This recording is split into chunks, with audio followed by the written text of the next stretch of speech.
V2G 技术呢，就是指电动汽车反向上电网放电的一种技术。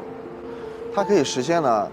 从电动汽车的电池向这个局部的微网以及大电网的反向放电。